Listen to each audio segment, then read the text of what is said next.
तो कैसे हैं आप लोग। आई होप कि आप बहुत अच्छे होंगे। आपका बहुत बहुत स्वागत है हमारे यूट्यूब चैनल इंजीनियरिंग एक्सप्रेस पे। तो गाइस पिछले वीडियो में हमने क्या देखे थे, पिछले वीडियो में हमने क्लोज सिस्टम के पीवाईक्यू देखे थे और लगभग 17 से 18 पीवाईक्यू हमने देख लिए थे। आज के वीडियो में हम क्या करने वाले हैं, आज के वीडियो में हम आगे के जो भी बचे हुए पीवाईक्यू हैं, जो भी हमारे फर्स्ट लॉ ऑफ थर्मोडायनेमिक्स से पीवाईक्यू आए हैं, वो सारे पीवाईक्यू हम करने वाले हैं पीछे से 10 से 15 सालों में। ठीक है, तो हमारे पास पीछे के मैंने सारे क्वेश्चन करा दिए थे, आपने शायद देख भी लिए होंगे और आपको सारे क्वेश्चन कर भी लिए होंगे और कोई क्वेश्चन में डाउट था तो वो डाउट पूछ भी लिया होगा। ठीक है, तो हमने लास्ट क्वेश्चन हमारा ये था। अगला क्वेश्चन हमारा आता है, क्वेश्चन क्या बोल रहा है ध्यान से देखो। A certain amount of an ideal gas is initially at a pressure P1। यहाँ पे क्या बोल रहा है कि हमारा आइडियल गैस है, इनिशियली P1 प्रेशर पे है और T1 टेम्परेचर पे है।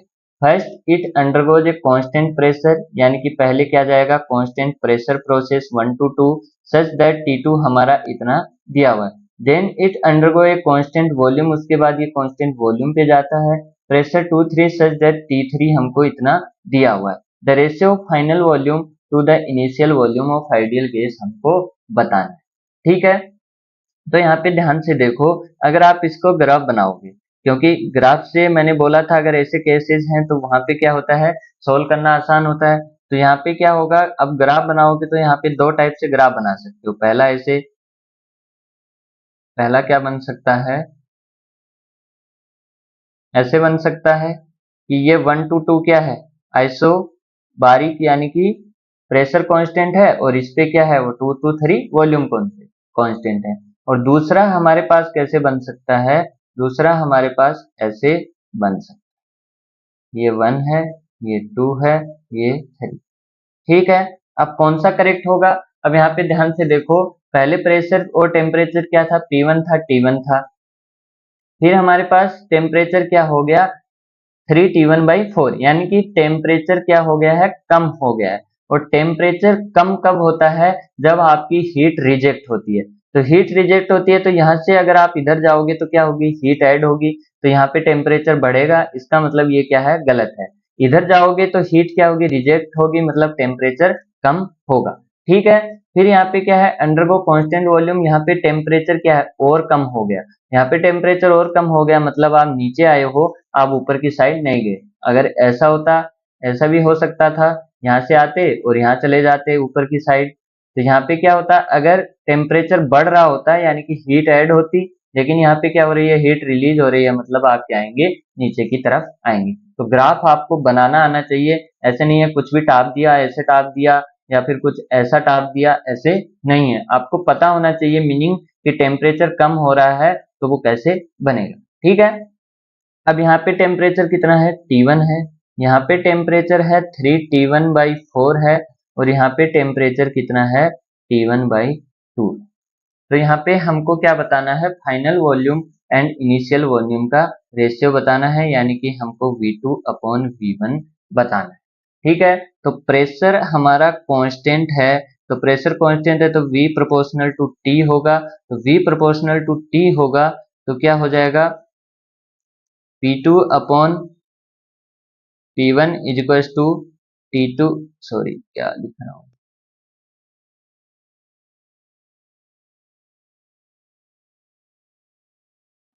यहाँ क्या होगा, V प्रोपोर्शनल टू T है तो V2/V1 इज इक्वल टू क्या होगा, T2/T1। और T2 कितना है, 3T1/4 और T1 कितना है, T1 ही है, तो ये कितना हो जाएगा 3/4। तो यहाँ से क्या आएगा 3/4 और ये कितना हो जाएगा 0.70। आई बात समझ में, ओके है। यहाँ पे क्या है देखो, ग्राफ का कोई यूज नहीं है, अगर आप ऊपर भी बनाते तो चल जाता, लेकिन अगर कहीं पे ग्राफ का यूज हुआ तो आपको सेम ऐसे ही सोचना है कि अगर ये ऐसे भी जा सकता है, ऐसे भी जा सकता है, ऐसे ऊपर भी जा सकता है और ऐसे ऊपर भी जा सकता है, तो चारों में से कौन सा ग्राफ बनेगा, पहले आपको ग्राफ बनाना है, उसके बाद आपको करना है। ठीक है, तो ये तो सिंपल था, तो कोई इतना उसने कुछ पूछा नहीं है, वरना आपके साथ खेला भी हो सकता था। यहाँ पे क्या पूछा है, a cylinder contains 5 metre cube of an ideal gas at pressure 1 bar. The this gas is compressed in a reversible isothermal process दिया हुआ है. Its pressure increased to 5 bar. The work done in kilo joule required हमको पूछा गया है. तो यहाँ पे हमको पता है, और वो क्या पता है, हमारा W क्या होता है, P1 V1 ln V2 upon V1, और ये नहीं आता तो P1 V1 ln P1 upon P, ये होता है. ठीक है, P की टर्म में. तो W क्या हो जाएगा, V1 है 5, P1 कितना हो जाएगा 100 किलो पास्कल, सब चीज किलो जूल में आ जाएंगी. P1 कितना है हमारा, P1 1 है, और P2 क्या है 5. बार से बार कैंसिल हो गया, तो यहाँ से क्या आ जाएगा ln 0.2 इंटू 100 इंटू 5, यह आ जाएगा माइनस एट 04.71 किलो. ठीक है, तो हमको सिर्फ क्या पूछा है, यहाँ पे साइन के साथ नहीं पूछा है, तो हमारा आंसर क्या हो जाएगा, ए ऑप्शन आंसर हो जाएगा 804.7. ठीक है, अगर 804.7 और यहाँ पे नन ऑफ दीज भी लिखा होता तो हम नन को चूज करते, क्योंकि यहाँ पे कहीं पे भी नहीं लिखा है कि सिर्फ आपको क्या बताना है, सिर्फ आपको मैग्नीट्यूड बताना है या क्या बताना है. तो उसके लिए फिर यहाँ पे क्या हो रहा है, work done on the system हो रहा है, मतलब नेगेटिव है, तो यहाँ पे हम नल लेते. लेकिन यहाँ पे चारों ऑप्शन है और एक ऑप्शन 804 है, इसका मतलब वो हमको सिर्फ क्या पूछना चाहता है, मैग्नीट्यूड पूछना चाहता है. ठीक है, अगला क्वेश्चन देखो, ये अच्छा क्वेश्चन है. क्या लिखा हुआ है, The contents of a wall insulated tank are heated by resistor of 2 3, शायद कोई मिस्टेक है यहाँ पे, in which 10 ampere current is flowing. Consider the tank along with its constants as thermodynamic system. The work done by the system and the heat transfer to the system. The work done by the system and the heat transfer to the system are positive. The rates of heat Q and work W and change in internal energy U, delta U है. During this process kilowatt, हमको सारी चीजें बतानी है. ठीक है, तो यहाँ पे क्या लिखा हुआ है, वेल इंसुलेटेड. देखो यहाँ पे ब्लू लाइन भी बनी हुई है, वेल इंसुलेटेड लिखा हुआ है. वेल इंसुलेटेड का मतलब पहला ही हमारा क्या होता है, Q का ट्रांसफर 0. ठीक है, Q 0 है, तो या तो हमारा ये ऑप्शन हो सकता है या ये ऑप्शन हो सकता है. बी और सी ऑप्शन का तो हमारे पास अब कोई काम नहीं है. ठीक है, tank are heated by a register. अब हम क्या कर रहे हैं, एक रजिस्टर से उसको हीट कर रहे हैं. 23 ओम का रजिस्टर है, यहाँ पे ओम है, 23 ओम रजिस्टर है. तो यहाँ पे क्या होगा, ये वेल इंसुलेटेड डिब्बा है, और उसके अंदर हम क्या कर रहे हैं, इसको हीट कर रहे हैं 23 ओम से, और कितना करंट आ रहा है 10 एम्प. सीधी सी बात है, चाहे कितना भी इंसुलेटेड हो, करंट तो कहाँ से आएगा, बाहर से ही आएगा. ठीक है, तो यहाँ पे हमारे पास क्या हो जाएगा, वर्क हमको निकालना है. तो वर्क निकालेंगे तो वर्क क्या आ जाएगा, आई स्क्वायर इंटू आर, और आई स्क्वायर कितना है 10 का स्क्वायर इंटू 23, तो ये कितना हो जाएगा 2300 2.3 किलो जूल. सब चीजें किलो वाट में बतानी है, तो किलो जूल पर सेकेंड, क्योंकि एम्पियर है तो किलो जूल पर सेकेंड. ठीक है, तो यहाँ पे क्या होगा, अब वर्क वर्क क्या कर रहे हैं, वर्क इस पे कर रहे हैं. सिस्टम हमको करंट नहीं उत्पन्न करके दे रहा है, ये नहीं प्रोड्यूस कर रहा है. हम क्या कर रहे हैं, सिस्टम के अंदर करंट डाल रहे हैं, यानी कि रजिस्टर के थ्रू हम क्या कर रहे हैं, वर्क कर रहे हैं. तो इसके ऊपर वर्क कर रहे हैं, मतलब ये क्या होगा, नेगेटिव होगा. ये क्या होगा, नेगेटिव होगा. तो W कहाँ नेगेटिव है, A में नेगेटिव है, B में नेगेटिव नहीं है, तो ये भी कैंसिल. तो हमारा ऑप्शन क्या होगा, ए करेक्ट हो गया. ठीक है, फिर लगा लो फर्स्ट लो, summation Q is equal to summation W, sorry हाँ, Q is equal to U plus W. तो यहाँ से Q क्या हो जाएगा, Q तो 0 है ही, W क्या हो जाएगा -U. तो W है -2.3, U है माइनस का, तो ये माइनस माइनस प्लस, ये हो जाएगा 2.3, तो ये भी कितना आ जाएगा 2.3, यानी कि ये ऑप्शन हमारा, ये ऑप्शन इज द करेक्ट। ठीक है, अगला क्वेश्चन देखो।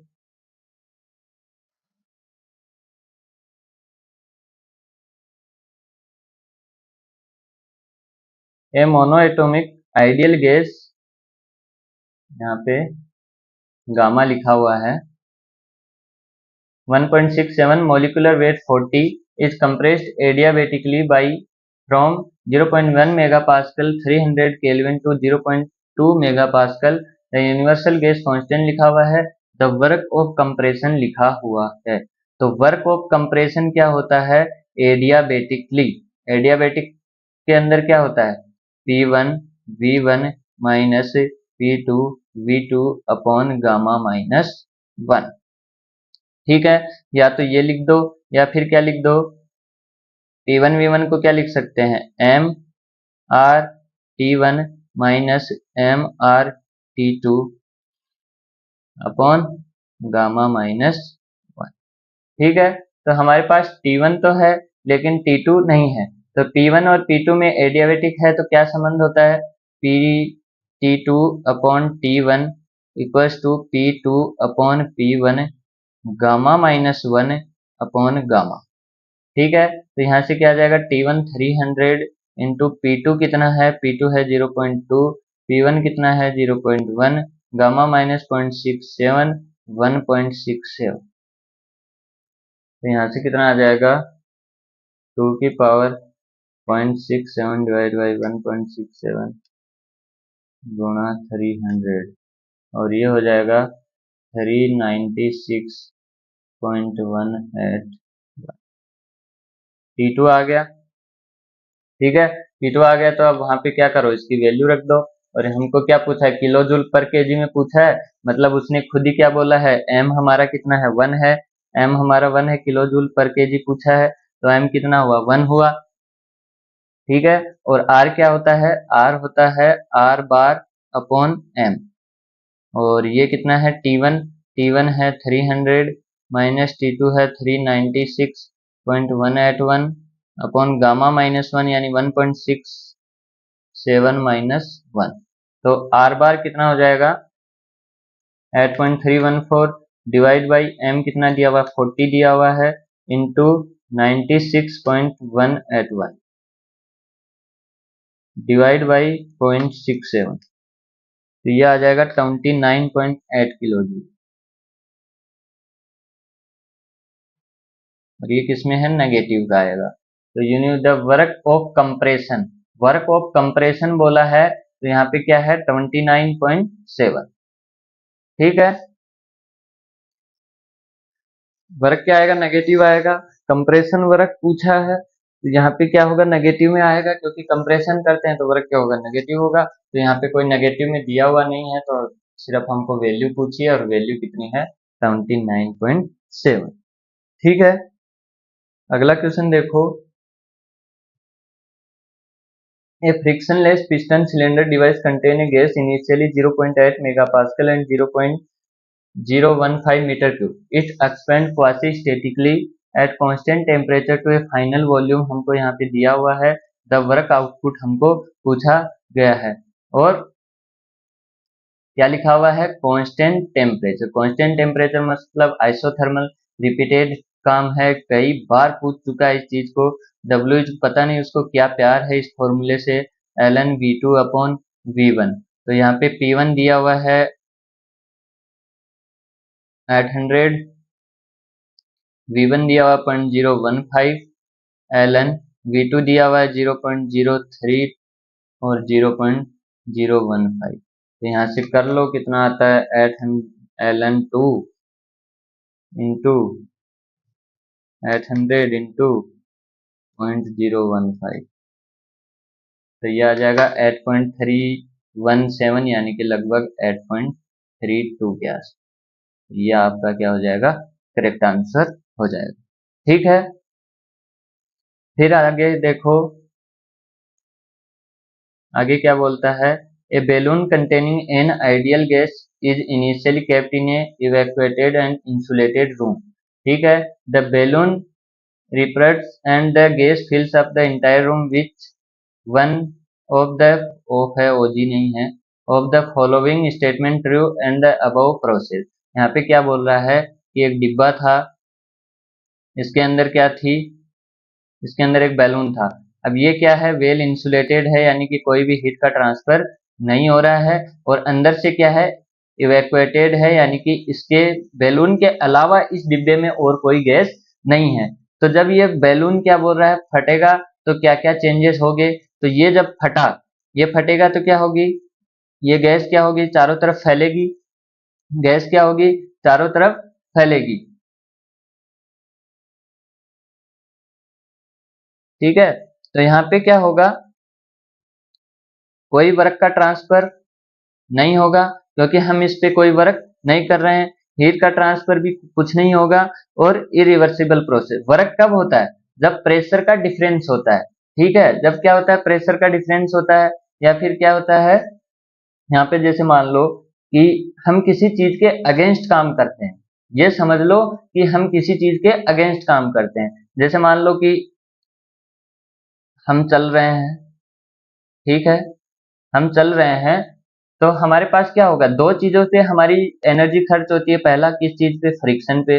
दूसरा हम क्या करते हैं, यहाँ से मान लो हवा चल रही है, तो उस वायु के सामने क्या करते हैं, हम चलते हैं, तो उस वो भी हमारे ऊपर क्या लगा रही होती है, कुछ दबाव लगा रही होती है, तो उसको भी मतलब हटाने के लिए हम क्या करते हैं, एनर्जी खर्च करते हैं। लेकिन अगर इसको हटा दिया जाए और फ्रिक्शन को हटा दिया जाए, तो क्या कभी भी हमारी एनर्जी खर्च होगी, कभी नहीं खर्च होगी। हम पूरा दिन चलते रहेंगे, लेकिन हमारी एनर्जी क्या रहेगी, उतनी की उतनी ही रहेगी। तो यहीं पे जब ये बैलून फटता है, तो इस बैलून के बाहर कोई भी एयर नहीं है, यानी कि इस पे कोई दबाव लगाने वाला ही नहीं है। तो ये दबाव लगाने वाला ही नहीं है, तो इसको कोई जोर नहीं आएगा, और कोई जोर नहीं आएगा तो इसने कोई काम नहीं किया। आ रही है बात समझ में, एकदम सिंपल भाषा में मैं बता रहा हूँ कि क्या हो रहा है। अगर यहाँ पे गैस होती, अगर यहाँ पे पहले से गैस होती, कुछ भी होती, एयर होती, O2 नाइट्रोजन कुछ भी होता, गैस होती, तो क्या होता, अगर ये वर्स्ट फटता, तो फटता तो क्या होता, वो एयर क्या जाती, बाहर जाती, और उस एयर को वहां पे अपनी जगह बनाने के लिए क्या करना पड़ता, कुछ ना कुछ काम करना पड़ता, यानी कि वर्क करना पड़ता, तब तो क्या होता, वर्क होता। लेकिन यहाँ पे क्या है, कोई गैस ही नहीं है बाहर में, इवैक्यूएटेड है, तो यहाँ पे इस गैस को कोई वर्क नहीं करना पड़ रहा है। मतलब यहाँ पे वर्क क्या है, जीरो है। यहाँ पे वर्क जीरो है, ये इंसुलेटेड है तो क्यू तो पहले ही जीरो है, वर्क और क्यू जीरो है, तो इंटरनल एनर्जी का तो कोई काम ही नहीं बनता, यानी कि U1 इक्वल टू क्या होगा, U2 होगा। तो U1 U2 होगा, सब जीरो जीरो है, तो टेम्परेचर जो पहले था वही टेम्परेचर बाद में होगा, यानी कि T1 इक्वल टू T2 होगा। तो एंथैल्पी किस पे डिपेंड करती है, एंथैल्पी डिपेंड करती है टेम्परेचर पे। इंटरनल एनर्जी किस पे डिपेंड करती है, इंटरनल एनर्जी होती है CVT, और एंथैल्पी होती है CPT, यहाँ पे डेल्टा T है। ठीक है, तो CVT CPT, तो यहाँ पे T पे डिपेंड करती है, और T चेंज नहीं हो रहा है, तो दोनों की दोनों क्या रहेंगी, कांस्टेंट रहेंगी। ठीक है, हल्का सा छोटा सा मतलब इसी नेम का क्या है, पूरा कॉन्सेप्ट है। अगर यही क्वेश्चन आ जाए कि बाहर में एयर भरी हुई है, तब क्या होगा, इसका टेम्परेचर चेंज होगा, मतलब ये दोनों चीजें क्या होंगी, चेंज होंगी। लेकिन यहाँ पे अब कोई टेम्परेचर चेंज नहीं हो रहा है, इवैक्यूएटेड है, तो वो क्या होंगी, दोनों की दोनों कांस्टेंट होंगी। ठीक है, अगला क्वेश्चन देखो, एन इंजन, यहाँ पे ये क्वेश्चन इनकम्प्लीट है, मैं इसको पूरा कर देता हूँ, उसके बाद देखते हैं। ठीक है, तो यहाँ पे ये डाटा हमारे पास दिया हुआ है। तो डाटा में क्या क्या दिया हुआ है, प्रेशर दिया हुआ है, और हमारे पास क्या दिया हुआ है, वॉल्यूम दिया हुआ है। ठीक है, तो यहाँ पे हमारे पास क्या निकालना है, वर्क डन निकालना है, वर्क आउटपुट निकालना है। तो वर्क आउटपुट हमको क्या पता है, ये क्या है, क्लोज साइकिल है, और क्लोज साइकिल का एरिया ही क्या होता है, क्लोज साइकिल का एरिया होता है हमारे पास वर्क। और अगर साइकिल क्लॉकवाइज है तो हमारे पास कैसा आता है, पॉजिटिव वर्क, और एंटी क्लॉकवाइज है तो हमारे पास कैसा आता है, नेगेटिव वर्क। तो ये कैसी ऐसी साइकिल है, ये पॉजिटिव साइकिल है, तो यहाँ पे हमारे पास कैसा आएगा, पॉजिटिव वर्क आएगा। तो इसका एरिया निकाल दो, एरिया कैसे निकलेगा, ये मान लो A है, ये B है, ये सी है। तो वर्क क्या हो जाएगा, work output area of triangle ABC। तो वो निकालोगे तो वो कैसे निकलेगा, half into base into height, और ये कितना है 0.5, और इसका हाइट कितना है 500 600 तो 250। तो यहाँ पे आ जाएगा, ये कितना आएगा इसको कर लो, सिंपल है, आ जाएगा 62.5। आई बात समझ में, 62.5 किलो जूल पर साइकिल।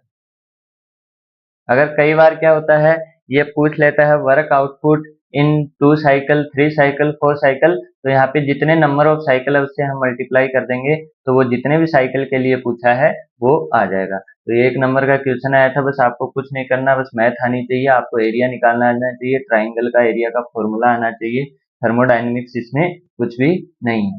ठीक है, अब देखो अगला क्वेश्चन, क्वेश्चन क्या बोल रहा है। अब देखो यहाँ तक जो हमने क्वेश्चन को बाद में देखेंगे, जो हमने डिस्कस किया है अभी तक के जो क्वेश्चन हमने किए हैं 20-25 क्वेश्चन, वो किसके हैं, वो थे हमारे क्लोज्ड सिस्टम के। ठीक है, क्लोज सिस्टम के थे, यानी कि इतनी देर हमारे पास क्या था, मास फिक्स था, कोई मास का फ्लो नहीं हो रहा था, हमारे पास जो भी सिस्टम था वो क्या था, क्लोज सिस्टम था। ठीक है, अब हम किसके PYQ डिस्कस करेंगे, वो हम डिस्कस करेंगे ओपन सिस्टम के। और ओपन सिस्टम के अंदर हमारे पास दो चीजें होती हैं, पहला स्टेडी स्टेट और दूसरा होता है अनस्टेडी फ्लो। ठीक है, तो पहले हम कौन सा देखेंगे, स्टेडी फ्लो। इसके अंदर मेनली क्या लगाते हैं, SFEE, steady flow energy equation. ठीक है, ये क्या बोलती है, आपकी टोटल एनर्जी इधर is equal to total energy उधर। तो यहाँ पे क्या हो जाएगा, H1 plus V1 square upon 2000 plus GZ1 upon 1000 plus Q। ठीक है, इज इक्वल टू क्या आ जाएगा, m.2, यहाँ पे m.1 H2 plus V2 square upon 2000 plus GZ1 GZ2 1000 plus W।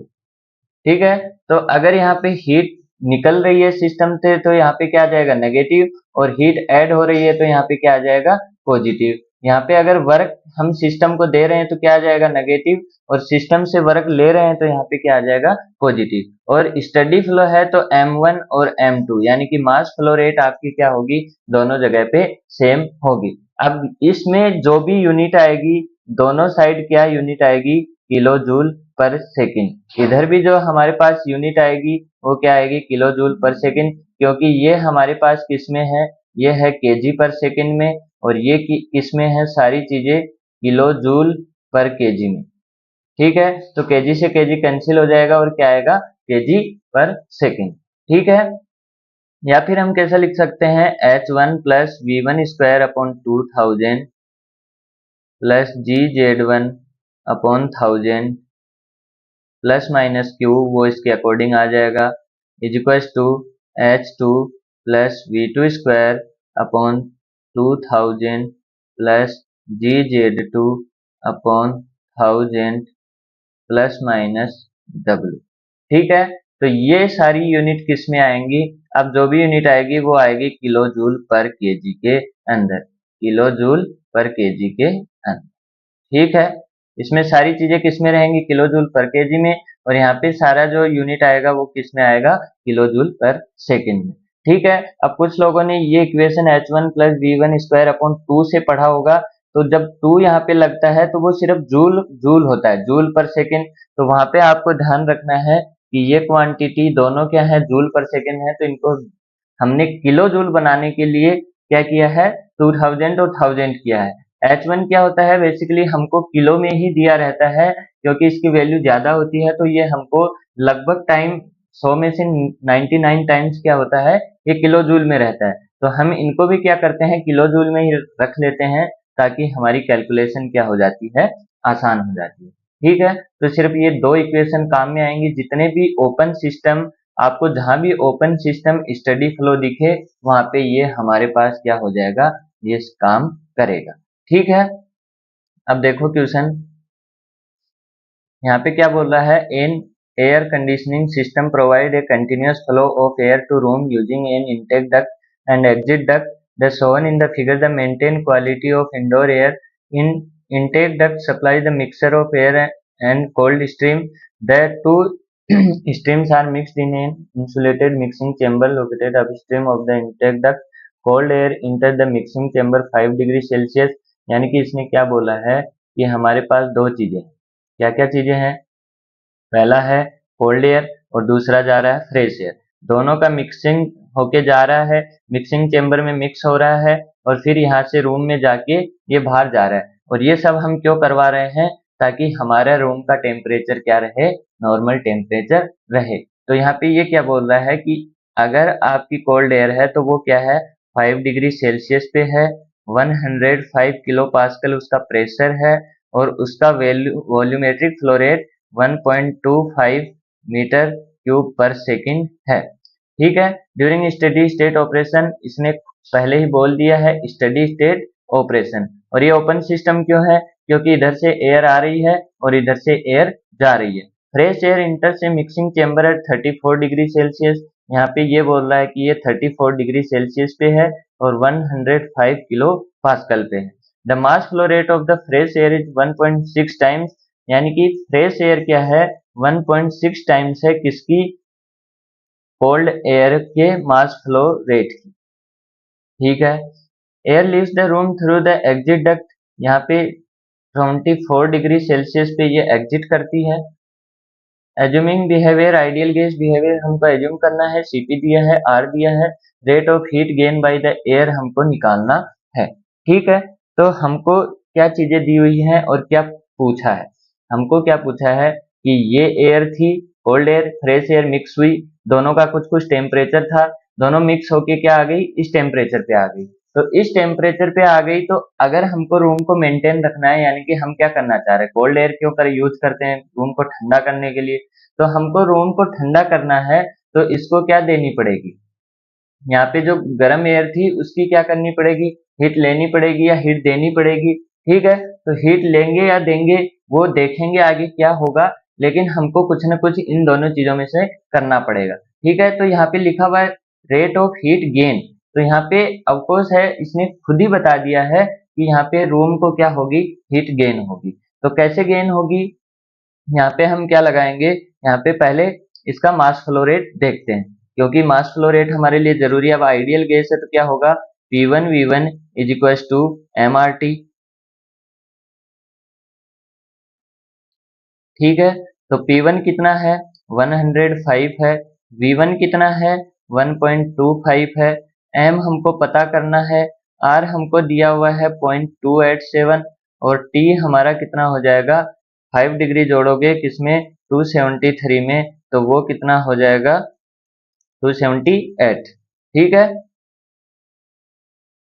तो यहाँ से M जो आएगा वो कितना आएगा बताओ जरा, करो कैलकुलेटर से, 1.25 डिवाइड बाई 278 इंटू 0.287, तो ये जो आएगा आपका 1.645 और ये कितना हो जाएगा, केजी पर सेकंड में आएगा, क्योंकि हमने वॉल्यूम किस में लिया है, मीटर क्यूब पर सेकंड में। ठीक है, तो अब यहाँ पे क्या लिखा हुआ है कि आपकी फ्रेश एयर, ये किसका था, ये एम डॉट था, किसका, कोल्ड एयर का। अब हमको क्या पता करना है, फ्रेश एयर का, और फ्रेश एयर का एम डॉट कितना होगा, वो एम डॉट होगा हमारे पास 1.64 इंटू आपके पास 1.6, तो 1.6 इंटू 1.64 कितना हो जाएगा, ये हो जाएगा 2.632।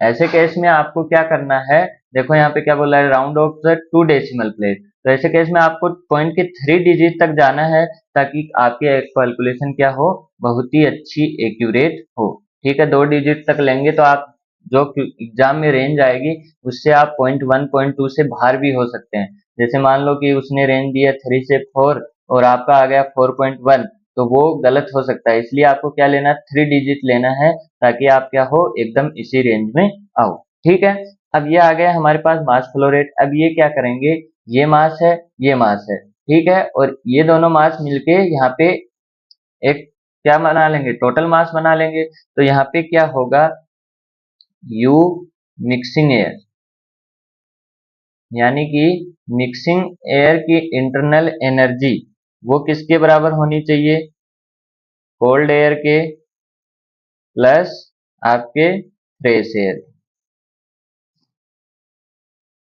ठीक है, तो यहाँ पे हम क्या लिखते हैं, CvT3 लिखते हैं। तो यहाँ पे प्रेशर कांस्टेंट है तो Cp लिखेंगे। तो यहाँ से क्या होगा, Cv लिखेंगे क्योंकि हमारे पास क्या होता है, इंटरनल एनर्जी क्या होती है, mCvT, और mCvT होती है। तो यहाँ पे हमारे पास क्या नहीं है, Cv तीनों जगह से कैंसिल हो जाएगा। तो यहाँ से क्या होगा, m3CvT। तो Cv को मैं हटा देता हूँ क्योंकि वो तीनों जगह आएगा तो कैंसिल हो जाएगा। तो यहाँ पे क्या आ जाएगा, T3 equal to M2T2 plus M1T1। तो M3 क्या होगा, दोनों का 1.645, दोनों का टोटल कितना होगा 4.277। T3 इक्वल्स टू M2 कितना है 1.645 ले लो इंटू 2.632। इसका टेम्परेचर कितना है, इसका टेम्परेचर है 5 डिग्री सेल्सियस, इसका 34। तो 5 है तो 278 है, प्लस ये क्या है 34 है, प्लस 273 करोगे तो 307। तो यहाँ से T3 का वैल्यू निकाल लो, और T3 का वैल्यू कितना आ रहा है जल्दी बताओ।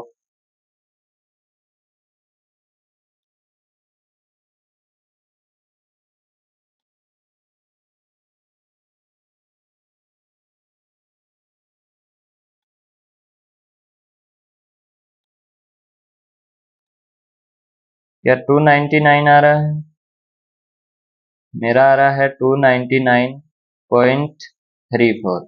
आपका एक दो ऊपर नीचे भी हो सकता है।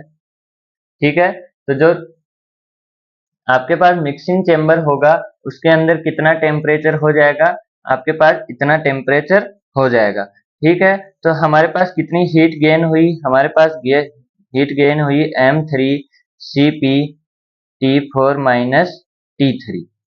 तो यहाँ पे क्या हो जाएगा, M3 कितना था 4.277, Cp दिया हुआ 1.005, T4 आया है 299.34।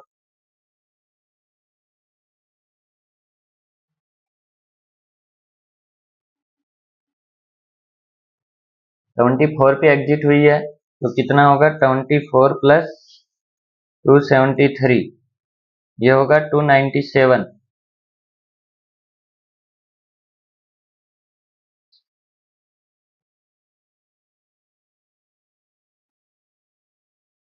297 माइनस यहाँ पे,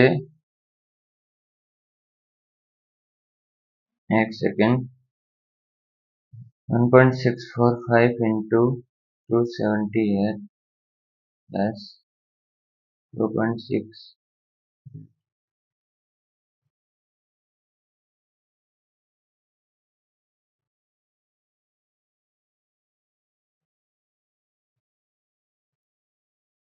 ये थोड़ा सा गलत हुआ है। अभी देखो नेगेटिव में आंसर क्या ही आ रहा है,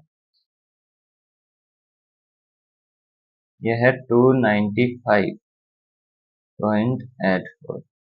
ठीक है, यहाँ पे क्या है 295.84। ये कैसे पता लगा, क्योंकि ये अभी जो वैल्यू पहले थी वो इससे बड़ी थी, तो क्या था नेगेटिव आंसर था। तो हीट क्या हो रही थी, हीट नेगेटिव हम ले थोड़ी रहे थे, हम तो हीट क्या कर रहे हैं, गेन इसको दे रहे हैं। तो ये वैल्यू क्या आनी चाहिए, पॉजिटिव आनी चाहिए ओवरऑल वैल्यू। तो यहाँ से पता लग गया कि हमने जो पहला कैलकुलेशन हुआ है हमारा वो क्या था, रॉन्ग था। ठीक है, तो ऐसे नींद में नहीं करना है आपको, ध्यान रखना है चीजों का। 4.98 किलो वाट। ठीक है, आ गई बात समझ में। या फिर दूसरा जो मुझे अच्छा तरीका लगता है वो क्या हो सकता है, आप क्या करो, इसका एवरेज सीपी निकाल लो, और एवरेज सीपी निकाल के आप क्या करो, इसके अंदर का टी निकाल लो। ठीक है, टी निकाल के फिर एग्जिट और इसके अंदर का पता कर लो, ताकि आपको क्या हो जाएगी, उस चीज में आसानी हो जाएगी। अब कुछ लोग बोले नहीं समझ आया, नहीं समझ आया, नहीं समझ आया। आपको सीपी मिक्सचर का फॉर्मूला पता है, ठीक है, तो यहाँ पे सीपी मिक्सचर का फॉर्मूला करके आप क्या कर लो, टेम्परेचर निकाल लो कि ये दोनों किस टेम्परेचर पे आएंगे। वही हमने यहाँ पे किया है। देखो हमने क्या निकाला है, टेम्परेचर निकाला है इनका एवरेज टेम्परेचर। ठीक है, एवरेज टेम्परेचर निकाल के जो हमारे पास फाइनल टेम्परेचर आया उससे हमने इसको घटा दिया। इसका मतलब ये वाली हीट क्या गई, इसके बाहर चली गई। ठीक है, थोड़ा अच्छा क्वेश्चन था, इसको एक बार अच्छे से ट्राई करना। अब देखते हैं अगला question. A gas is heated in a duct as its flow over a resistance heater। एक चीज और याद रखना, जो भी डक्ट होता है, डक्ट जहाँ पे नाम आए इसका मतलब हमारे पास वहाँ क्या है, ओपन सिस्टम है। ठीक है, फ्लो ओवर ए रेजिस्टेंस हीटर, एक रेजिस्टेंस हीटर के ऊपर से गैस फ्लो हो रही है। Consider 100 kilowatt heating system. कितने वाट का है, 100 kilo heating system. The gas entered the heating section of the ducts 100 kilopascal 27 degree Celsius with a volume flow rate हमको दिया हुआ है। If heat is lost from the gas in the duct to the surrounding at a rate, हमको ये दिया हुआ है। Exit temperature of the gas is हमको पूछा गया है, क्या पूछा गया है, एग्जिट टेम्परेचर पूछा गया है। तो हमको दिया क्या क्या हुआ है, हमने वर्क दिया है, इसको कितना वर्क दिया है, 101 किलोवाट। ठीक है, register electric register heating system चला रहे हैं, तो वो सिस्टम किस वजह से चल रहा है, वो सिस्टम चल रहा है किस वजह से, हम बाहर से क्या कर रहे हैं, इलेक्ट्रिक सप्लाई कर रहे हैं, मतलब वर्क दे रहे हैं। ठीक है, P1 दिया हुआ है हमको 100 किलो पास्कल, T1 दिया हुआ है हमको 27 डिग्री सेल्सियस या फिर आप बोलो 300 केल्विन, और V1 हमको दिया हुआ है 15 मीटर क्यूब पर सेकेंड। यहाँ पे क्या लिखा हुआ है, assume constant pressure, ideal gas, negligible change in kinetic and potential energy and constant specific heat. तो यहाँ पे हमारे पास क्या है, और हमने क्या निकाला है, ये क्या बोल रहा है कि इतनी सराउंडिंग में हीट रिलीज हो रही है, यानी कि क्यू डॉट कितना है, 52 किलो वाट। आई बात समझ में। अब यहाँ से हमारे पास क्या आ जाएगा, सबसे पहले वॉल्यूम में हमको क्या निकालना पड़ेगा, मास। तो मास निकालेंगे तो मास कैसे आ जाएगा, P1 V1 upon R T1। ठीक है, इससे मास फ्लो रेट आ जाएगा, क्योंकि आइडियल गैस हमको बिहेवियर मानना है। तो P1 कितना है, 100 है, ये कितना है, V1 15 है, ये कितना है, 300 है, और ये कितना है, 0.5। 0.287 मत ले लेना, यहाँ पे दिया हुआ है प्रॉपर खुद से। तो यहाँ पे 100 इंटू 15 डिवाइड बाई 300 इंटू 0.5, और ये कितना होता है, 10।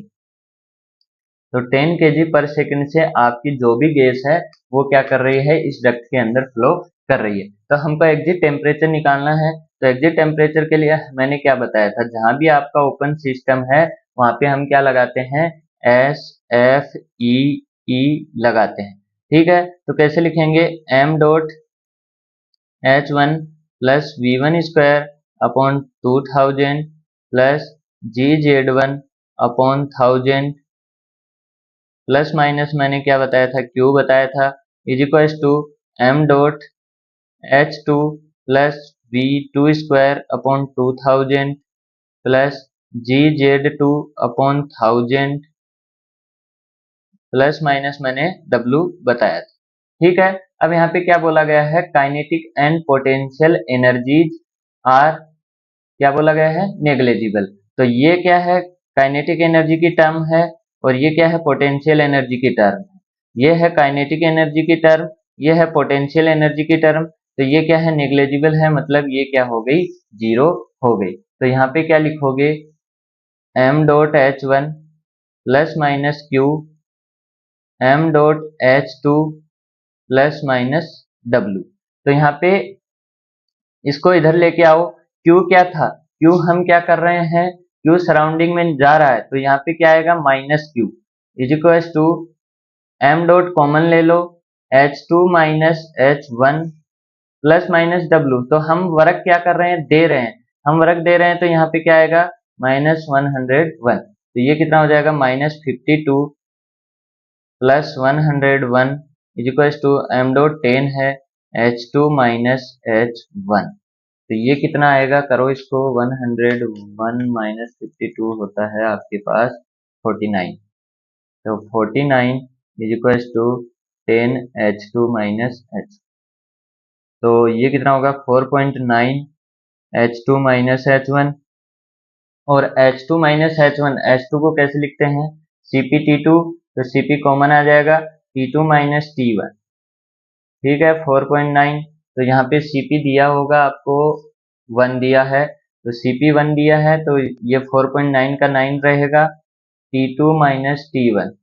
तो T2 कितना आ जाएगा, T1 प्लस 4.9, यानी कि T1 था आपका 300 प्लस 4.9, तो ये हो गया 304.9।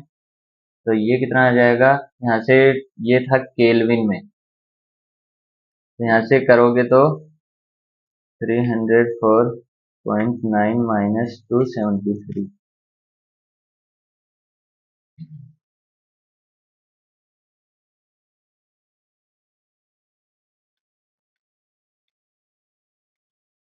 तो ये आ जाएगा आपके पास 31.9 डिग्री सेल्सियस। आई बात समझ में। तो यहाँ पे 31.9 है, तो ये लगभग किसके है, 32 के राउंड ऑफ है। तो यहाँ पे हमारा एग्जिट टेम्परेचर कितना आ जाएगा, 32 आ जाएगा। आई बात समझ में, क्या किया, कुछ नहीं करना है, ओपन सिस्टम में आपको कुछ नहीं आ रहा है, कुछ नहीं आ रहा है, कुछ नहीं आ रहा है, फिर भी आप क्या लगा दो, एसएफई लगा दो, स्टडी फ्लो एनर्जी इक्वेशन लगा दो। उसने क्या बोला, हमने एनर्जी इक्वेशन लिखी, हमको कुछ नहीं आता था, ठीक है। फिर हमने यहाँ पे देखा कि उसने क्लियरली क्वेश्चन में बोला है कि ये काइनेटिक एनर्जी की टर्म और ये पोटेंशियल एनर्जी की टर्म क्या है, जीरो है। फिर हमने क्वेश्चन को पढ़ा, हमको दिया हुआ था, क्यू भी दिया हुआ था, डब्ल्यू भी दिया हुआ था, ठीक है, और हमको m नहीं दिया हुआ। तो m के लिए आइडियल गैस दिया हुआ था, p दिया था, v दिया था, r दिया था, t दिया था, सब चीजें दी हुई थी। तो हमने m डॉट निकाल लिया, m डॉट निकाल के हमारे पास सारा काम हो गया, q w सब हमको दिया हुआ था। साइन कन्वेंशन मैंने आपको बता दिया कि अगर आपने वर्क दिया है तो नेगेटिव, अगर वर्क हमको एक्सट्रैक्ट हुआ है मतलब पॉजिटिव, हीट आपने दी है मतलब नेगेटिव, और हीट आपने हीट आपने दी है तो पॉजिटिव, और हीट आपने निकाली है तो नेगेटिव, ठीक है। तो फिर हम यहाँ पे आ गए, और H2 का फॉर्मूला H का फॉर्मूला हमको पता है क्या होता है, CpT होता है। तो H2 माइनस H1 यानी T2 माइनस T1 हमने निकाल लिया, और यहाँ से T1 की वैल्यू हमको पता थी, तो T2 की वैल्यू आ गई, ठीक है।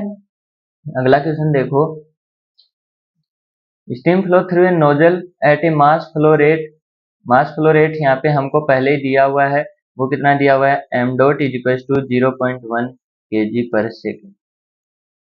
हीट लॉस बोला है, मतलब हीट निकल रही है, तो हम किस में लिखेंगे, नेगेटिव में लिखेंगे, तो 5 kilowatt. The enthalpies eight inlet and exit, यहाँ पे H1 का वैल्यू दिया हुआ है, H2 का वैल्यू दिया हुआ है। Assuming negligible velocity at inlet, यहाँ पे वेलोसिटी 0 है, द वेलोसिटी C2, और हमारे पास सारी चीजें हमको एग्जिट पे हमको क्या पूछा गया है, वेलोसिटी पूछा गया है। तो यहाँ पे क्या लिखोगे, आंख मीच के क्या लगाओगे, एसएफई नोजल है, एक तरफ से इंटर है, एक तरफ से एग्जिट है, मतलब ओपन सिस्टम है। तो क्या लिखोगे, m dot H1 plus V1 square upon 2000 plus GZ1 upon 1000 plus minus Q is equal to m dot H2 plus v2 upon 2000 plus gz2 upon 1000 plus minus w। ठीक है, तो यहाँ पे क्या क्या दिया हुआ है, यहाँ पे देखो बोला है अगर आपको z के बारे में, z क्या होता है एलिवेशन, एलिवेशन के बारे में अगर आपको कुछ नहीं दिया है तो आप उसको क्या मान के चलोगे, इक्वल की पहले भी एलिवेशन सेम था बाद में भी, और नोजल में तो आपके पास लगभग एलिवेशन सेम ही रहेगा क्योंकि नोजल की साइज कितनी ही होती है। ठीक है, तो यहाँ पे क्या होगा, ये वाली टर्म जीरो, ये भी जीरो क्योंकि इसके बारे में कुछ दिया नहीं है, तो एलिवेशन सेम मान के चलेंगे तो ये दोनों कैंसिल हो जाएंगे। फिर इसने क्या बोला है, इनिशियल वेलोसिटी क्या है, जीरो है, C1 से उसको डिनोट किया है, तो इनिशियल वेलोसिटी जीरो है तो ये टर्म भी गायब। अब यहाँ पे देखो एम डॉट दिया है 0.1, H1 दिया है उसने 2500, क्यू क्यू क्या बोल रहा है, हीट लॉस, हीट लॉस है मतलब नेगेटिव है और वो कितना है 5 किलोवाट है। एम डॉट 0.1, H2 है 2350 plus 0.1 v2 upon 2000 plus minus W, W यहाँ पे कोई वर्क नहीं हो रहा है तो ये भी जीरो। ठीक है, तो यहाँ पे ये क्या हो जाएगा 250 minus 5 is equal to 235 plus 0.1 v2 upon 2000। तो यहाँ से कितना आ जाएगा, यह आ जाएगा 245 minus 235 is equal to 0.1 v2 upon 2000। तो यहाँ पे हो जाएगा ये 10 इंटू 2000 इंटू 10 क्योंकि 0.1 आएगा डिवाइड में, तो v2 कितना हो जाएगा इतना, तो v2 कितना आ जाएगा, करो 2000 इंटू 100 की पावर 0.5, यह आ जाएगा 447.21 मीटर पर सेकंड। देख रहे हो आप एक नोजल की ताकत, यहाँ पे जीरो वेलोसिटी था और उस वेलोसिटी को बढ़ा के 447 मीटर पर सेकंड इसने इसको बढ़ा दिया है। अब आप सोच लो इसकी कितनी ताकत है एक नोजल की, कि जो इतनी जीरो वेलोसिटी से वाटर की यहाँ तक वेलोसिटी पहुंचा दिया है। ठीक है, तो कुछ नहीं लगाया, ऐसे भी लगाया, सारी चीजें दी हुई थी, सारी चीजों को अप्लाई कर दिया, V2 आ गया। अगला क्वेश्चन देखो, ये क्या बोल रहा है, एक calorically perfect gas constant specific heat constant pressure हमको दिया हुआ 1000 जूल यानी कि हमको Cp दिया हुआ है, इंटर्स and leaves A gas turbine with same velocity, velocity यानी कि V1 इज इक्वल टू क्या दिया, V2 दिया हुआ है। ये टरबाइन है हमारे पास, नोजल है, ये सब क्या होते हैं, ये सब होते हैं आपके पास open system. The temperature of the gas at turbine entry at exit, यहाँ पे हमको टेम्परेचर दिया हुआ है, एंट्री पे दिया हुआ है ये केल्विन, और T2 एग्जिट पे दिया हुआ है 400 केल्विन। द पावर प्रोड्यूस बोला है यानी कि हमको पावर मिल रही है 4.6 मेगावाट, तो हम किस में लेंगे positive, and heat escape the rate, heat escape बोला है मतलब हीट निकल रही है, तो Q हमारे पास कितनी निकल रही है 300 किलो जूल पर सेकेंड यानी 300 किलो वाट। ठीक है, through the turbine casing the mass flow rate हमको पूछा गया है, तो कुछ नहीं करना है, सेम वही SFE लगाओ, SFEE, ये हमको तो आंख मीच के आती है, m dot H1 plus V1 upon 2000 plus GZ1 upon 1000। मैं बार बार इसलिए लिख रहा हूँ ताकि आपको याद हो जाए, उसके बाद मैं नहीं लिखूंगा, m dot H2 plus V2 upon 2000 plus GZ1 upon 1000 plus minus W।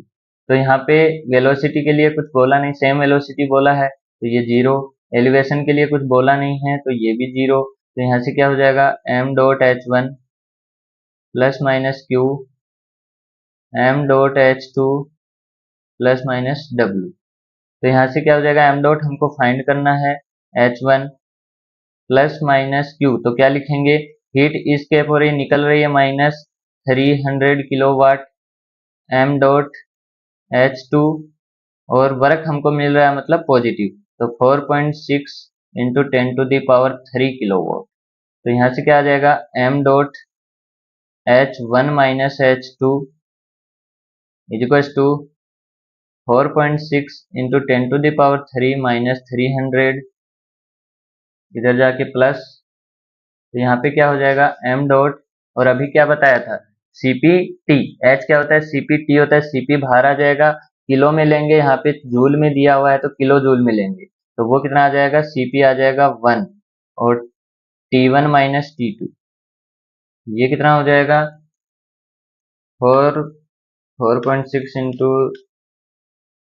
Plus 300 4900 ना 4900, तो यहाँ पे m डॉट कितना आ जाएगा 4900 अपॉन T1 माइनस T2 यानी कि 00 माइनस 400, तो वो कितना आ जाएगा 1100 माइनस 400, वो हो जाएगा 7, यानी कि 7 kg पर सेकंड आपका क्या होना चाहिए मास का फ्लो रेट होना चाहिए।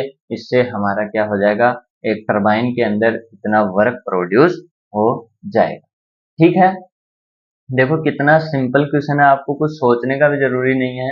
अगर आपको एसएफई आती है तो ये 2 नंबर आपके 2 या 1 नंबर कहीं नहीं जाने वाला है।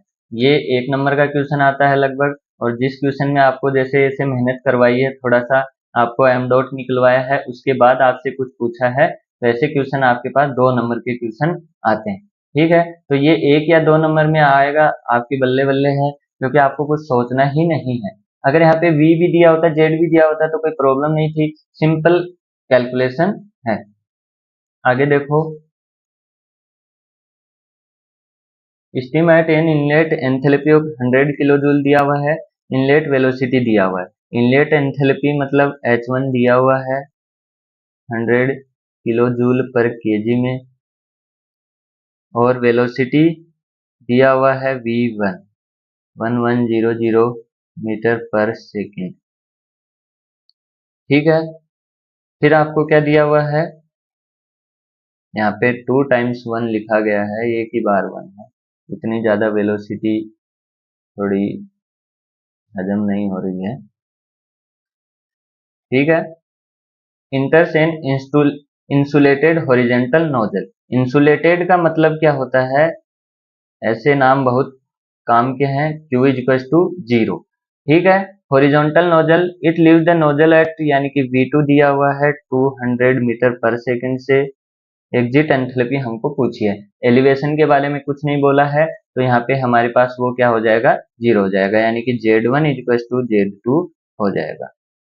तो यहाँ पे लगाओ SFE, क्योंकि नोजल है तो हमको पता है ओपन सिस्टम है, स्टडी फ्लो है। ठीक है, तो यहाँ पे क्या होगा H1, यहाँ पे वर्क भी क्या हो जाएगा, क्यों 0 है इंसुलेटेड है, वर्क कुछ हो नहीं रहा है, नोजल से कोई वर्क हमको नहीं मिलता है, ना नोजल को हम वर्क देते हैं, तो W 0। और मास फ्लो रेट की यहाँ पे कुछ बातें नहीं कर रहा है, तो यहाँ पे हम m डॉट वाला फॉर्मूले पे नहीं जाएंगे। मैंने 2 बताए थे, ये देखो, ये मैंने बताया था किलो जूल पर सेकंड के लिए, ये किलो जूल पर केजी के लिए, तो यहाँ पे m डॉट की कोई टर्म नहीं है, तो हम m डॉट के बारे में बातें ही नहीं करेंगे, क्योंकि यहाँ पे m डॉट दिया नहीं है, तो m डॉट क्यों पता करना है। और आप लिख भी लो, चलो m डॉट से ही कर लो, H1 plus V1 square upon 2000 plus GZ1 upon 1000 plus minus Q is equal to m dot. कुछ लोग कंफ्यूज होंगे फालतू में, इसीलिए इसी से कर लेते हैं। ठीक है, 2000 plus GZ2 upon 1000 plus minus W। तो W क्या है 0 है, Q क्या है 0 है, Z1 वाली टर्म 0 है, ये वाली टर्म भी 0 मान 0 नहीं है, मतलब ये कैंसिल हो जाएगी। ठीक है, तो यहाँ से क्या लिखोगे m dot H1 plus V1 square upon 2000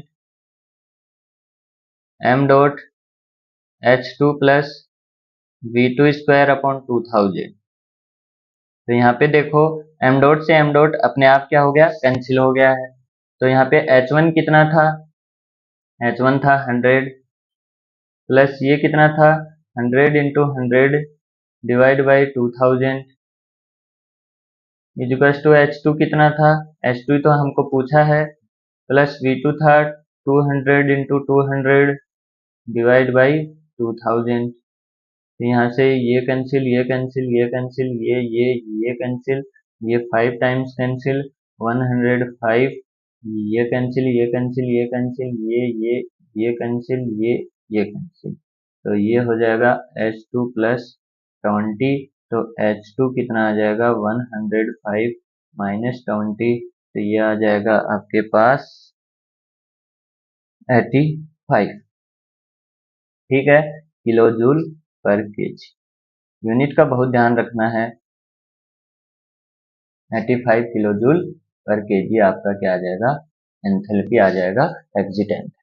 ठीक है, तो आपको ध्यान रखना है, पहला क्या, नोजल में कोई वर्क नहीं होता है। दूसरा यहाँ पे इंसुलेट लिखा है, मतलब Q का वैल्यू 0 है, और एलिवेशन के बारे में कोई बात नहीं की गई है, तो हम initial elevation equals to final elevation लेके चलते हैं।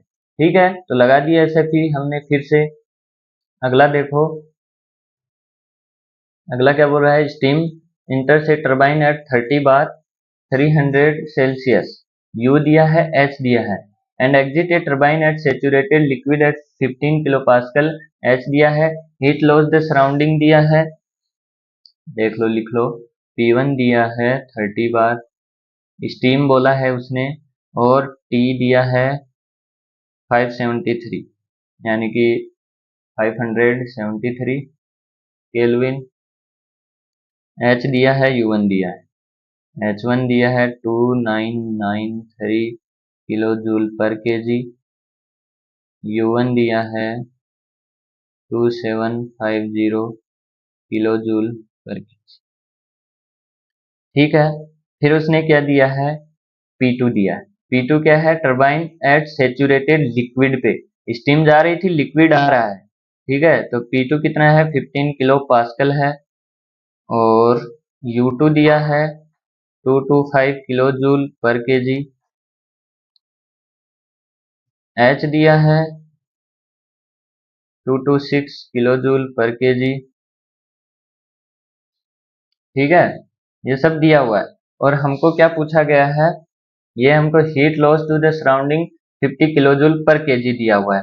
तो हमको Q, छोटा Q दिया हुआ है, तो 50 किलो जूल पर केजी हमको दिया हुआ है, और लॉस हो रहा है तो किस में लेंगे, लॉस है तो नेगेटिव लेंगे। Flow through the turbine neglecting change in kinetic energy and potential energy, neglect मानना है work output from the turbine, work output बताना है। तो अब मैं पूरी इक्वेशन नहीं लिखूंगा, अब सिर्फ मैं इतनी इक्वेशन लिखूंगा, किलो जूल पर केजी में बातें हो रही हैं, किलो जूल पर केजी में ही हमको पूछा गया है, तो यहाँ पे मैं क्या लिखूंगा, एम डॉट की बातें ही नहीं करेंगे, H1 प्लस V1 वाली टर्म 0, Z1 वाली term 0, plus minus Q is equals to H2 plus minus W। अब आपको डायरेक्ट लिखना आना चाहिए, ठीक है, क्योंकि मैं इसे बहुत सारे क्वेश्चन करवा चुका हूं। अब यहाँ पे क्या होगा, देखना, M वाली लिखोगे तो यहाँ पे M आएगा, समझ रहे हो, ये क्या है, बड़ा Q है। अगर यहाँ पे आप ऐसा लिखते H1 प्लस Q, छोटा Q लिखते तब तो ठीक था, दोनों में अंतर समझना। इसकी यूनिट है किलो जूल पर केजी, ठीक है, और इसकी यूनिट है किलो जूल पर सेकेंड, और इसकी है केजी पर सेकेंड। ठीक है, तो यहाँ पे किलो जूल पर केजी बन जाएगा, और ये पहले से ही किस में है, किलो जूल पर केजी। ठीक है, तो यहाँ पे ये हो गया, तो मैं इसी को लिख देता हूँ ताकि आप कंफ्यूजन का घर ना बने।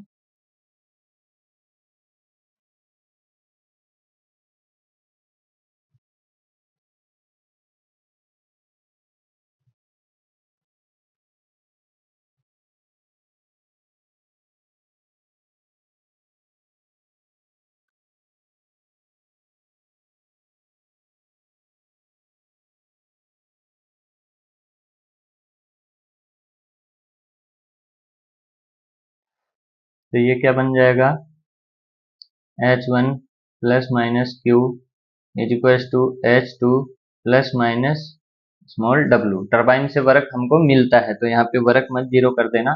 तो H1 कितना दिया है 2993, और Q लॉस हो रहा है मतलब माइनस हो रहा है -50। H2 दिया हुआ है 226 प्लस W दिया हुआ है, W टरबाइन से वर्क मिलता है तो W पॉजिटिव आएगा, तो ये कितना होगा 22993 -50 -226, और ये आ जाएगा 2717। ठीक है, तो W कितना आ जाएगा 2717 किलो जूल।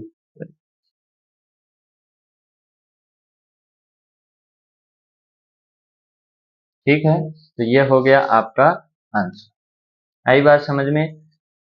कुछ नहीं करना है, मैं बार बार बोल रहा हूँ आपको। क्या पूछा जाएगा? नोजल पूछा जाएगा, टरबाइन पूछा जाएगा। ये जब पूछे जाएंगे आपको पता है ये कौन से सिस्टम है, ओपन सिस्टम है और स्टडी फ्लो है।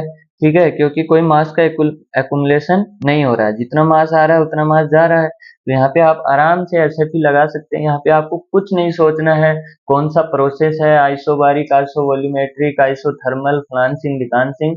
क्योंकि जब आप क्लोज सिस्टम में बातें कर रहे थे तो आपको बहुत सारी चीजें सोचनी थी कि कौन सा सिस्टम है, कौन सा उसमें गामा लगेगा, कौन सा उसमें मोनो एटॉमिक गैस है, डायो एटॉमिक है, ट्रायो एटॉमिक है, कौन सी प्रोसेस है, आइसोथर्मल है, आइसोवॉल्यूमेट्रिक है, आइसो बारीक है, कौन सी एडियाबेटिक है, कौन सी प्रोसेस है। ये सब सारी चीजें सोचनी थी। लेकिन जब भी आपके पास ओपन सिस्टम स्टडी फ्लो होता है तो आपको कुछ नहीं सोचना है, बस आपको एसएफई लगाना है। बाकी चीजें सब ट्यूशन वाला बता देगा।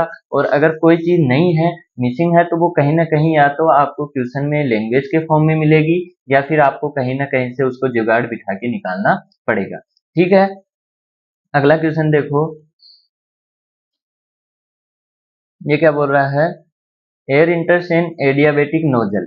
Adiabatic nozzle 300 kilo pascal 500 kelvin velocity दी हुई है। Leaves the nozzle 100 kilo pascal with a velocity v2 दिया हुआ है। इनलेट एरिया दिया हुआ है, स्पेसिफिक हीट दी हुई है। The exit temperature of air हमको पूछा गया है। ठीक है, तो यहाँ पे देखो क्या लगाएंगे। हमको तो नोजल दिख गया, सीधी एक ही चीज आती है, SFEE। ठीक है, SFEE लगाएंगे तो कैसे लगेगी? H1 plus V1 square upon 2000 plus GZ1 upon 1000 plus Q। छोटा Q लिखेंगे क्योंकि m डॉट हम नहीं लिख रहे हैं, प्लस माइनस छोटा Q H2 plus V2 square upon 2000 plus GZ2 upon 1000 plus minus छोटा W। तो W यहाँ पे क्या होगा? जीरो होगा, क्योंकि नोजल से कोई वर्क मिलता नहीं है। एडियाबेटिक है तो Q क्या होगा? जीरो होगा। एडियाबेटिक प्रोसेस में Q कितना होता है? जीरो होता है। इतना समझ में आया।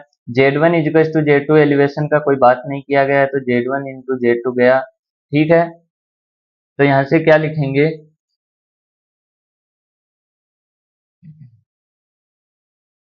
लिखो H1 प्लस V1। V1 कितना है? 10 मीटर है तो 10 into 10 divide by 2000 is equals to H2 plus V2 है 180 इंटू 180 डिवाइड बाई 2000। यहाँ से क्या होगा? H1 minus H2 equals to निकालो तो कितना आता है? 180 into 180 divide by 2000 minus 100 divide by 2000, यह आता है आपके पास 16.15। ठीक है, तो H1 CP T1 minus T2 equals to 16.45। तो यहाँ से डिवाइड करोगे तो हमको CP दिया हुआ है जूल में, किलो जूल में डिवाइड करो 1.008, तो ये आ जाएगा 16, लगभग 16 आएगा। तो T1 माइनस T2 कितना आ जाएगा? 16। तो T2 हमको फाइंड करना है, तो T1 माइनस 16, तो ये कितना हो जाएगा? 500 केल्विन माइनस 16, तो ये कितना आ जाएगा? 500 केल्विन माइनस 16 484। तो हमारा सी ऑप्शन क्या हो जाएगा? करेक्ट ऑप्शन हो जाएगा हमारा, जो भी क्या है कितना आएगा 484। ठीक है। The exit area of the nozzle in centimetre square हमको बताना है, तो वो कैसे निकलेगा। एक चीज और मैंने वहां पे आपको नहीं बताई थी, वो यहाँ देख लो। वो क्या है, कॉन्टिन्यूटी इक्वेशन। ये तो पता ही है आपको, कोई बताने का जरूरी नहीं था। अगर आप PYQ लगा रहे हो तो m.1 is equal to m.2 ये होता है। m.1 m.2 यानी कि इंटर और एग्जिट दोनों का क्या होगा, बराबर होगा स्टेडी फ्लो में, तो उसको हम क्या बोलते हैं, कंटिन्यूटी इक्वेशन। तो ये कैसे निकलता है, मास क्या होता है, मास क्या होता है, rho A into velocity is equal to rho A into velocity. ठीक है, यही होता है वॉल्यूमेट्रिक फ्लो रेट। हम क्या करते हैं, फ्लो रेट क्या होती है, कांस्टेंट होता है, यहाँ पे मास नहीं आएगा। एक हिसाब से अगर आप देखोगे तो यहाँ पे हाँ सही लिखा है, मास फ्लो रेट ही लिखा है, m डॉट लिखा है। ठीक है, तो मास नहीं होता है, मास फ्लो रेट क्या होगी, सेम होगी। इसकी यूनिट क्या होती है, केजी पर सेकेंड होती है। ठीक है ना, केजी पर सेकेंड होती है। तो यहाँ पे क्या होगा, रो ए और वी क्या है, वेलोसिटी, वॉल्यूम नहीं है वेलोसिटी है। तो यहाँ पे क्या आ जाएगा, रो की यूनिट क्या होती है, मास अपॉन वॉल्यूम यानी कि केजी पर मीटर क्यूब। इसकी क्या होती है, मीटर स्क्वायर। वेलोसिटी की क्या होती है, मीटर। ठीक है, पर सेकंड। तो मीटर स्क्वायर मीटर क्यूब से मीटर क्यूब केजी पर सेकंड आ गया। तो ये होती है रो ए V1 रो ए V2। तो यहाँ पे लगा दो रो ए V1 रो ए V2। तो यहाँ पे एग्जिट एरिया के लिए लिखाओगे तो सेकंड नंबर क्वेश्चन है rho A1 V1 is equal to rho A2 V2। तो रो तो क्या होगा, सेम होगा, क्योंकि रो में कोई चेंज नहीं है। यहाँ पे अगर चेंज होता तो लिखा होता। इनलेट एरिया 80 सेंटीमीटर स्क्वायर है, तो 80 सेंटीमीटर स्क्वायर V1 कितना था, 10 था, इज इक्वल टू A2 हमको फाइंड करना है। V2 हमारा 180 तक पहुंच गया था, तो A2 कितना आ जाएगा, 800 डिवाइड बाई 180, और ये आ जाएगा आपका 4.44। ये मीटर स्क्वायर नहीं है, ये सेंटीमीटर स्क्वायर है, क्योंकि यहाँ हमने सेंटीमीटर स्क्वायर में रखा था। तो 4.4 सेंटीमीटर स्क्वायर, यानी कि दोनों ऑप्शन क्या हो जाएंगे,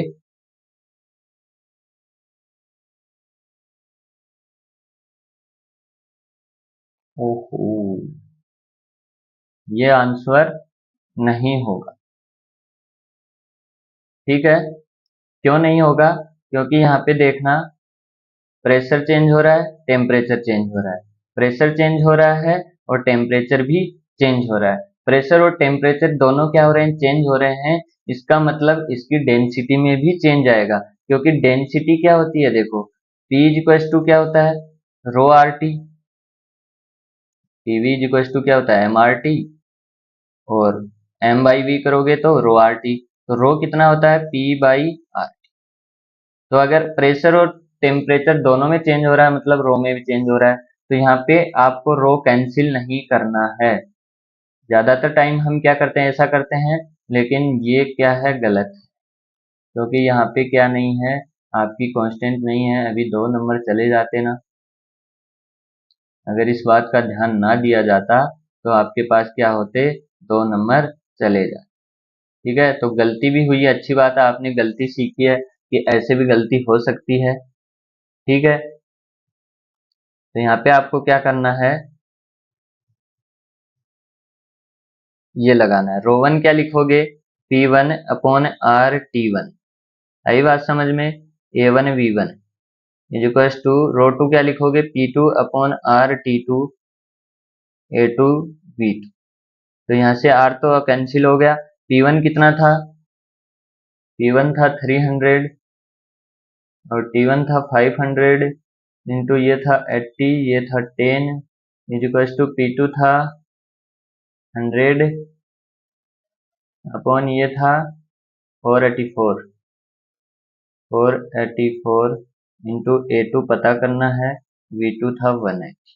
तो अब करो इसको जल्दी से, 300 into 80 into 10 divide by 500 into 484 divide by 180 into 100।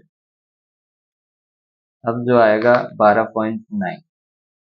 तो A2 आ जाएगा 12.9 सेंटीमीटर स्क्वायर, यानी कि आपका डी ऑप्शन क्या होगा, करेक्ट ऑप्शन होगा। उसने देखो दोनों ऑप्शन दे रखे हैं, क्योंकि उसको भी पता है हम डायरेक्ट क्या करते हैं, रो को कैंसिल करते हैं। लेकिन छोटी सी चीज का अगर हम ध्यान दें कि यहाँ पे प्रेशर टेम्परेचर दोनों में क्या हो रहा है, चेंज हो रहा है, और सिग्निफिकेंट चेंज हो रहा है।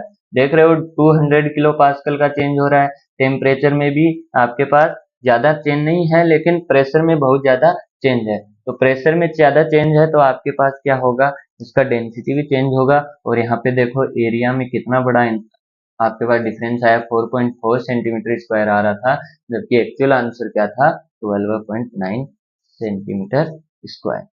ठीक है।